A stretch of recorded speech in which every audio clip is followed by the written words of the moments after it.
di Jepara, Jawa Tengah, tanggal dan bulan di tahun 1891 hari itu. Kartini kecil tidak bisa berhenti bersedih.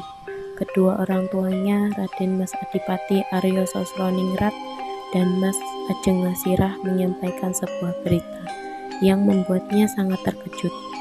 Sudah waktunya baginya untuk dipingit, seperti gadis pribumi lainnya yang berhenti sekolah dan bersembunyi di balik tembok tinggi. Pak, Bu, Trinil ingin melanjutkan sekolah.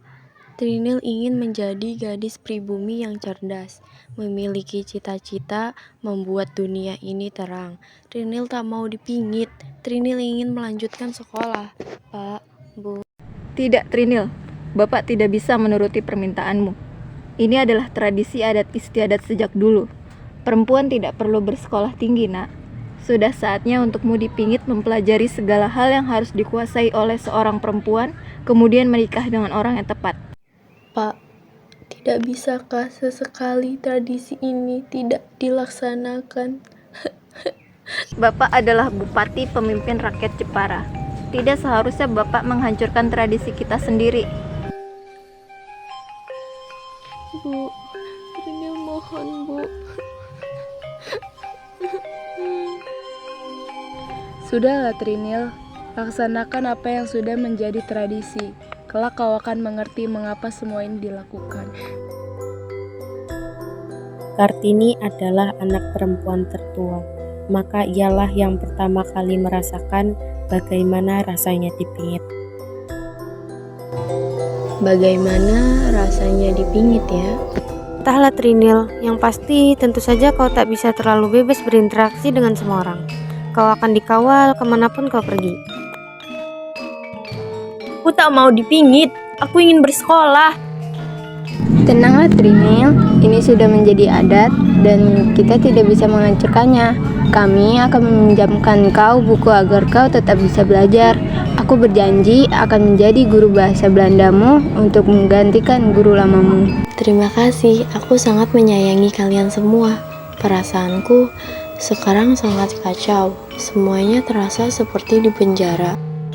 Bersabarlah adikku, kau pasti bisa melalui semua ini. Kau perempuan tangguh, kami yakin itu.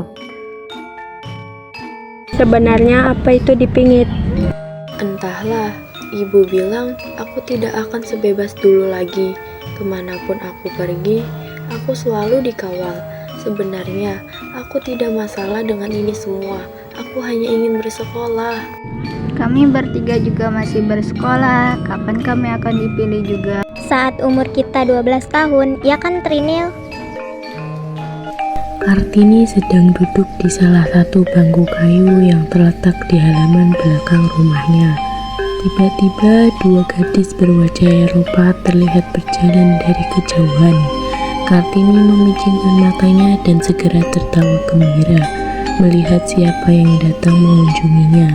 Dua sahabatnya, Rosa Abendanon dan Stella. Rosa, Stella. Kartini, bagaimana kabarmu? Secara fisik, aku memang baik-baik saja. Tetapi, aku tidak bisa memungkiri bahwa batinku terasa perih. Kalian tahu kan, aku tidak bisa berdiam diri.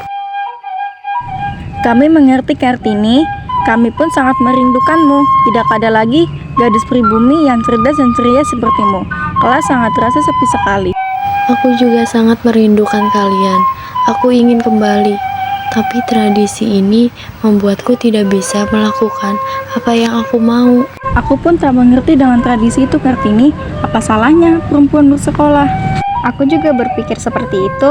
Kalau kau tak sekolah, apa yang kau lakukan, Kartini?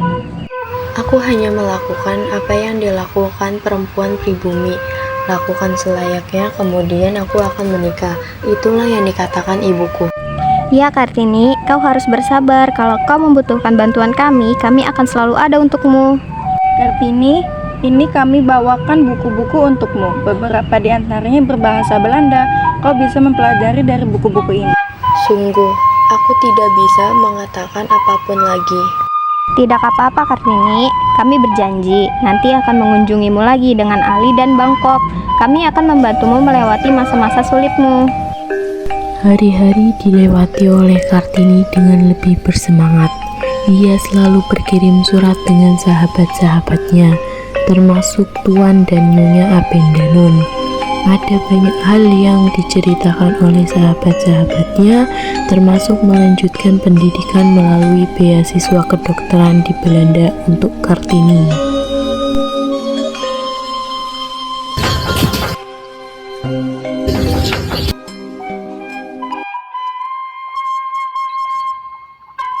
Kardina, Gemini, Sumatri, apa yang kalian lakukan di sini? Shh, apa yang kalian lakukan di sini? Trinil, ayo kita pergi. Ya, ayo kita pergi berkeliling ke Ciparah. Kalian tahu kan, kalau aku dipingit, aku harus pergi dengan pengawal dan tidak mungkin aku bebas berinteraksi dengan masyarakat. Maka dari itu, jangan sampai kita ketahuan Bapak dan Ibu Sawargi. Ayo kita pergi, kita bertiga akan mengawalmu.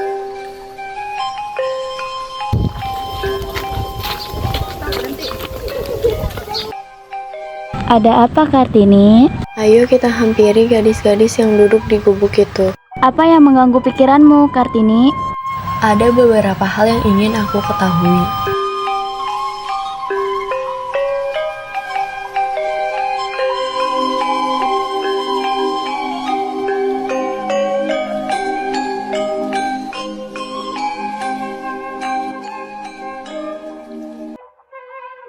Tidak perlu. Apakah kalian putri-putri Adipati Aryo Sosroningrat? Ya, bagaimana kamu bisa tahu? Tentu saja, beliau adalah Bupati Jepara. Kami beberapa kali melihat kalian bersama dengan Bapak Bupati. Mengapa kalian pergi tanpa pengawalan? Apa kalian tidak dipingit? Bolehkah saya bertanya? Tentu boleh. Apakah memang dipingit adalah hal yang harus dilakukan oleh seluruh masyarakat pribumi? Tentu saja, ini adalah adat sejak zaman nenek moyang kita. Lagi pula, dipingit membuat kita bisa menjaga diri dan terus berhati-hati terhadap kaum lelaki yang bukan muhrim kita, hingga kita menikah. Lalu, apakah kamu bersekolah? Kami hanya rakyat biasa. Sejak kecil kami tidak bersekolah. Yang dapat bersekolah hanya rakyat Belanda dan kaum pribumi. Selain itu, tidak ada yang bersekolah terkecuali laki-laki. Lagi pula, bukannya wanita memang tidak perlu bersekolah. Suatu saat, mereka akan menikah dan kembali melakukan hal yang seharusnya dilakukan oleh wanita seperti kami. Rosa, dengan siapa kau kesini? Apakah kau dengan sahabat-sahabat yang lain? Tidak, aku bersama dengan kedua orang tuaku. Benarkah? Kalau begitu, aku ingin bertemu dengan mereka. Sudah lama aku tidak bertemu dengan Tuan dan Nyonya Abendanon. Bentar, Kartini, ada yang harus kubicarakan denganmu. Aku harus pergi, Kartini. Apa maksudmu, Rosa? Aku akan melanjutkan sekolahku di Belanda. Aku sudah lulus dan ingin meraih pendidikan yang lebih tinggi. Lalu bagaimana dengan Stella, Annie, dan Van Kol? Mereka juga pergi. Kami akan berangkat. Sebenarnya kami ingin mengajakmu ke Belanda. Kami ingin kau meraih cita-citamu. Kami ingin kau melanjutkan sekolahmu, Kartini. Tapi kami sadar bahwa kau tak akan diizinkan untuk pergi. Aku tidak tahu harus berbuat apa jika berpisah dengan kalian. Rosa, Saya bisa berbalas surat, Kartini. Yakinlah bahwa aku, Ani, Stella, dan Van Kol akan selalu membalas suratmu dan akan selalu menceritakan keadaan di luar sana. Hari-hari dilewati oleh Kartini dengan lebih bersemangat. Ia selalu berkirim surat dengan sahabat-sahabatnya, termasuk Tuan dan Nyonya Abendanon. Ada banyak hal yang diceritakan oleh sahabat-sahabatnya, termasuk melanjutkan pendidikan melalui beasiswa kedokteran di Belanda untuk Kartini. bagaimana dengan pendapat Ibu mengenai beasiswa kedokteran itu, Bu? Trinil, untuk apa kau melanjutkan sekolahmu? Ibu tahu melanjutkan sekolah adalah keinginanmu, ditambah melalui beasiswa yang artinya ibu dan bapak tidak menanggung uang pembayaran. Tapi nak, kau adalah perempuan, kau sudah dewasa. Bagaimana maksud Ibu? Mengapa kau tidak menikah saja, Trinil? Ibu, Bukankah ibu tahu, Trinil ingin memiliki cita-cita untuk membuat kaum perempuan bersekolah, untuk membuat kaum pribumi ini mengayam pendidikan. Jika Trinil menikah, maka mimpi Trinil tidak akan terwujud. Pernikahan itu hanya menghambat segalanya. Trinil, kau adalah wanita, umurmu sudah cukup.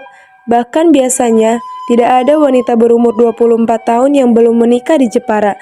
Kau harus sadari itu, Trinil. Sudah saatnya kau berhenti dipingit. Berhenti dipingit, Bu? Tentu, apabila kau menikah, kau akan berhenti dipingit, anakku. Karena sesungguhnya pingitan itu untuk melindungimu, untuk melindungi kaum perempuan. Dan kau harus tahu, sudah ada seseorang yang ingin meminangmu. Siapa lelaki tersebut, Bu? Dia adalah Raden Mas Adipati Aryo Singgi Jojo Adiningrat, Bupati Rembang.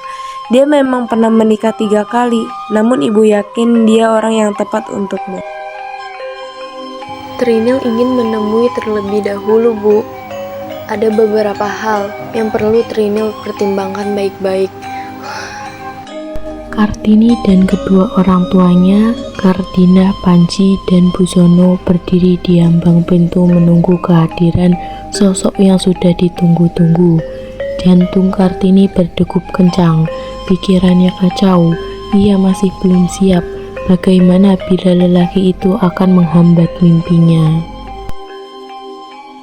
Tentunya keluarga Adipati Aryo Sosroningrat sudah mengetahui maksud kedatangan saya ini untuk bertemu dengan Trinil kecil. Oh, ya. Mohon maaf sebelumnya Adipati Aryo Singge. Semuanya kami serahkan pada Kartini bagaimana jawabannya. Kami membiarkan ia mengambil keputusannya sendiri. Lalu bagaimana dengan jawaban Kartini sendiri? Bapak, Ibu, bolehkah Trinil berbicara berdua saja dengan Raden Mas Adipati Aryo Singgi di Jojo Adiningrat? Baiklah.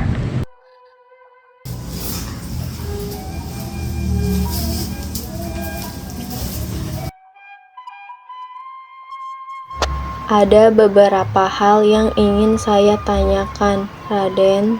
Tentu, apakah itu Kartini? Saya mempunyai cita-cita untuk membangun sekolah bagi kaum pribumi, khususnya perempuan. Setidaknya mereka tidak berada dalam keterbelakangan.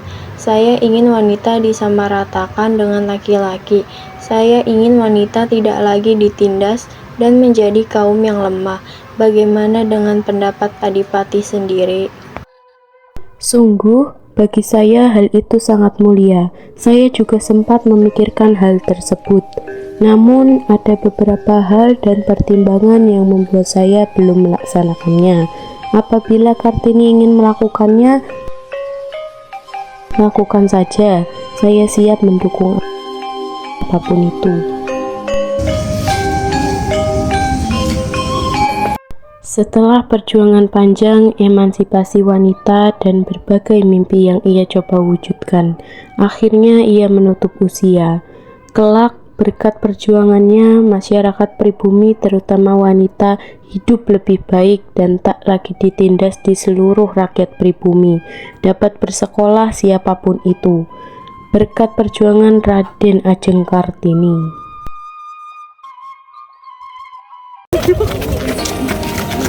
Dulu, kenapa kita nggak lari dari situ ke atas sawah? Ini baru kita. Ini nggak sapi, lo bilang jangan gitu. Oh.